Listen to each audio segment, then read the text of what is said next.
Hey guys, Jay from Express Screen. The number one phone call we get about screen printing is about printing white ink on black garments. And it is a tough proposition. It's the thickest ink of all. You're trying to cover the darkest color of all. And so I'm going to go through and give you a few tips today on how to help you out. First of all, ink. This is ink that is about 65 degrees. As you can see, it's not real happy. Okay. This is ink I put on the corner of my dryer.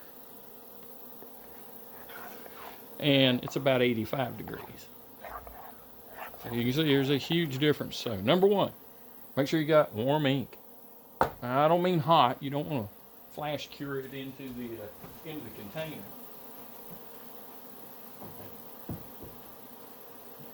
So, also warming up your platens a little bit, that will help. Not screen printing in a 45 degree room, that'll help out. Alright, so went over ink. Number two, squeegee. Make sure that the bottom of your squeegee is perfectly flat. If you have a squeegee you've been cleaning a lot with, it will develop a bow in it. The chemicals will bow the rubber on it. If you've got a big bow in the center and you go to try and print with any color, you're going to have a difficult time because you're not getting enough squeegee in the center of it, and it's not going to push enough ink through. So make sure that you've got using your best, sharpest squeegee that you have. Medium durometer. This one's a 70 durometer. Also on our mesh, I'm using a 120 here today. For large block print lettering, I normally like to use 70. It gets a little more ink through, but want to make this a little more difficult today, so using the 120 mesh, which is going to act like about a 155 to a 205. The image I have here is just block lettering. It says staff on it. You're screen printing a while, this will be a shirt that you will print for somebody locally in town. Got my screen burn off of the QS2536, and now I'm over here on the press, and the first thing I want to do, make sure that my image is where I need it to be at, and it's nice and flat and squared to the plat. Then I'm going to register my off contact. Now, you need a tight screen, especially for white printing. So this one's at about 17 newtons, which is plenty. You don't want it real loose and floppy. That makes it more difficult to clear the screen out. On this press, the off-contact adjustment's underneath the head. I have screwed it out, and now I have about 3/16 of an inch all the way around. Now, what will happen on these bottom clamp presses is a lot of times you'll get the correct here on the bottom, and then at the top, it's leaning over and it's laying flat. So what I do for that is, you can grab anything that's 3/16 of an inch thick. The old GoPro 100 customers and the screen maker customers will recognize probably these wooden frames they have. They probably have some around the shop. These things are almost perfectly 3/16 of an inch thick, so they make good off contact. So I take this and I put it underneath the screen. And I want it out of the way of where the squeegee is. I don't want it to interfere with the squeegee. And now I got a good off contact all the way around. So let me grab some of my ink here. I'm sorry, I'm going to put you at my back here for just a second.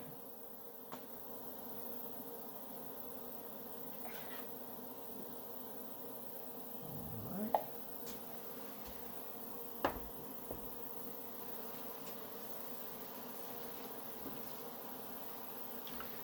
Now, you can push, you can pull. I happen to be a pull guy. But it is a good idea to flood your screen. And what you're going to do is push down to the garment, down, get your angle, and keep a little bit of a higher angle because you're trying to shear the ink out of the screen. And then pull. Okay. Now I'm not sure if you can notice, but now as it's off contacted, I can look down into the image area and I still see ink in the image area. And that means I didn't clear the screen out. So what I need to do is adjust my pressure and my angle to actually clear that ink out. If I was to go flash it now and then try and print over it, I'm never going to fill in. I'm going to lock in those peaks and valleys, and I'm never going to fill in that image area. And then when you get done, you're going to have what we call the braille shirt. It's going to have a texture to it. And the only thing you can do is put it on a heat press and flatten it out. So we're trying to get this done right the first time, not have to do extra work. So I'm going to hit it again, and now this time I got the ink cleared out of the screen. Now I got a little bit left over in here, so let me hit it again, and I've got it completely cleared out. And once you have it completely cleared out, then you can go to the flash. A good print stroke should be, for white, should be two passes, 2 prints, a flash, and 1 more. That should cover everything that you need. You should not have to put 6 coats down on top of it.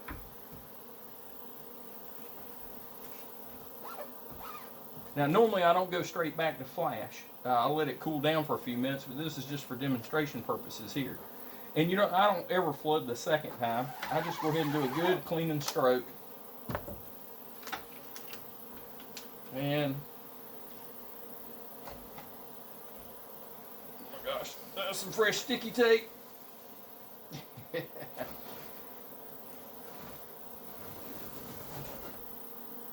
And there you go. Okay, so you got a nice, bold, and crisp print.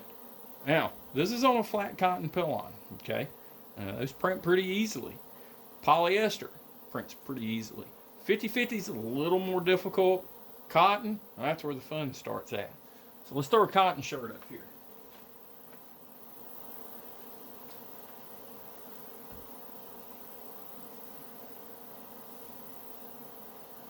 And today we are using got a Gildan Port Authority 100%.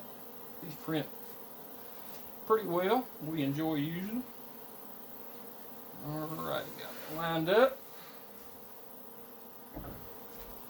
Now, same thing. Grab me some ink. Actually, flood from the opposite direction this time. So I got my screen flooded off contact. Now, push down to the garment. Pull. And my screen's not cleared out the first time.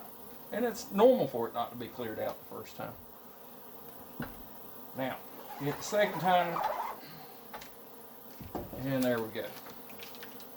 So you can see, and you can still see some of the shirt through it. That's okay. As long as I've got the ink cleared out of the screen. That's the key. You've got to get the ink cleared out of the screen. It doesn't get better, it gets worse if you don't. Slide the flash out. Let this cool down a second. Now while I'm letting that cool down, quick note on flashing. So a lot of people ask me how high do I put my flash cure and how long. Here's the key. All you're wanting to do, you're not wanting to cure it, you're wanting to gel cure it. And on most inks, that's 180 to 220 degrees at 3 to 8 seconds. Okay, so how high you put your flash cure is dependent upon how quickly you can print. Usually, I keep mine roughly about 3/4 of an inch off, and I'm using Union Ink Mercury White, which gel cures in about 5 to 6 seconds.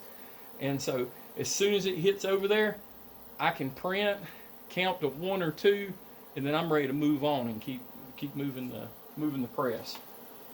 So now I'm putting my finishing coat on.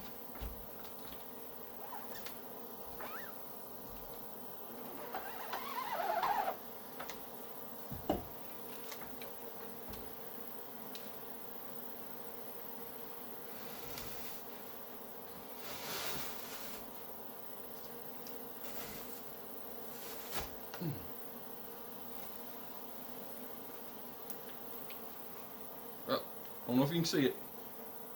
And there's 3 coats on cotton.